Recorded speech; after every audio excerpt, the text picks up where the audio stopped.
The gym was filled with cheers, camera flashes, and proud parents. But all that noise stopped when two uniformed security guards began marching toward the back row. Their target? A broad-shouldered black man in a pressed Marine Corps dress uniform, sitting alone. "Sir, you need to leave," one guard said flatly, loud enough for the people nearby to hear. The man didn't move. He just stared ahead at the stage, where a boy, his boy, was moments away from receiving his diploma. No one knew what was about to happen next, or that 6 silent figures in the front row were already watching, ready to change the mood of the entire room.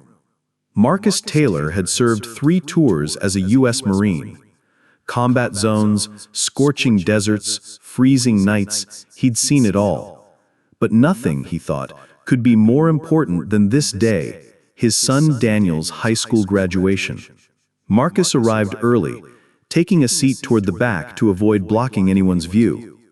His Marine dress blues were immaculate, the medals on his chest polished to a mirror shine. But as the gym filled, he noticed something strange. Subtle glances, whispered conversations, and the pointed gaze of 2 security guards posted near the doors. Daniel had told him the school wasn't the friendliest place. Marcus knew what that meant. He'd lived it. But he never imagined the prejudice would show itself today, of all days. Halfway through the ceremony, one of the guards approached. "Sir, this seating area is for family only." Marcus calmly replied, "I am family." The second guard stepped closer. "We've had complaints. You'll need to leave the premises." Around them, parents pretended not to stare, but the tension was thick. Marcus could feel every eye on him. The guards didn't know who they were talking to, a decorated Marine, a man who had fought for the freedom of every person in that room. And they certainly didn't know who was sitting quietly in the front row. 6 Navy SEALs Marcus had served with years ago. Men who owed him more than they could ever repay. The lead guard reached for Marcus's arm. "Sir, you can walk you out the easy way, or—" Marcus didn't flinch, but his jaw tightened. In his mind, he replayed the countless moments in service when he'd been judged not for his rank or record, but for the color of his skin.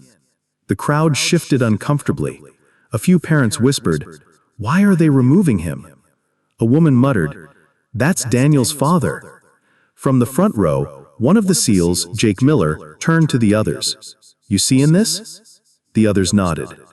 Quietly, they stood, their movements sharp and deliberate, like they were still on mission. The guards were too focused on Marcus to notice the SEALs approaching. One by one, the 6 men moved down the aisle, their presence drawing eyes from the stage to the back of the gym. "Sir, stand up," the guard repeated. But before Marcus could respond, a deep voice from behind the guard cut through the noise. "Touch him, and you'll regret it." The tallest SEAL, Chris Ramirez, stepped forward, his chest full of service ribbons, his stare like steel. The guards froze, recognizing the tone, the kind you hear only from men who've been in the thick of danger. "Who are you?" the lead guard stammered. Chris didn't answer. Instead, he and the others formed a wall around Marcus, not threatening, but immovable.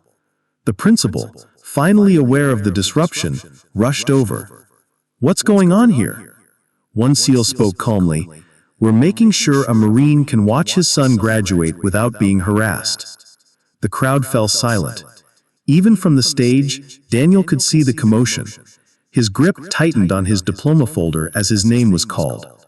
The guards stepped back, but the humiliation in their eyes was obvious, not because they'd been proven wrong, but because their prejudice had been put on display for the entire school. The moment Daniel walked off the stage, he didn't head toward his classmates. He headed straight for the back row, weaving through the crowd until he stood in front of his father. Without saying a word, Daniel hugged Marcus tightly. The crowd erupted into applause, not the polite kind, but a standing ovation that rolled through the gym like thunder. One of the SEALs turned to the guards. "You see that? That's a father. That's a Marine. That's family." The principal, now pale, took the microphone. "Ladies and gentlemen, it appears we've had a misunderstanding. Mr. Taylor, we're honored to have you here today." Marcus simply nodded, choosing dignity over anger. He didn't need to say anything. The sight of 6 Navy SEALs standing in his defense had already delivered the message louder than any words could. After the ceremony, the SEALs joined Marcus and Daniel outside. They laughed, took photos, and shared stories, but beneath it all was a quiet understanding of what had almost happened.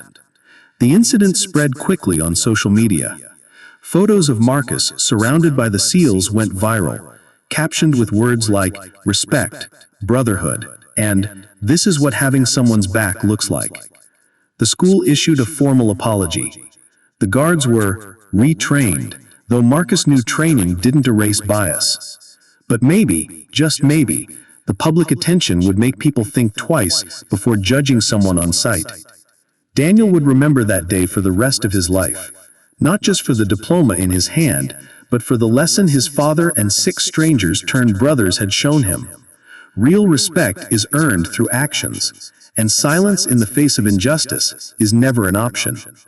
As they stood in the parking lot, one SEAL clapped Marcus on the shoulder. "You took bullets for us overseas. Today, we just returned the favor." Marcus smiled. "No, you honored my son.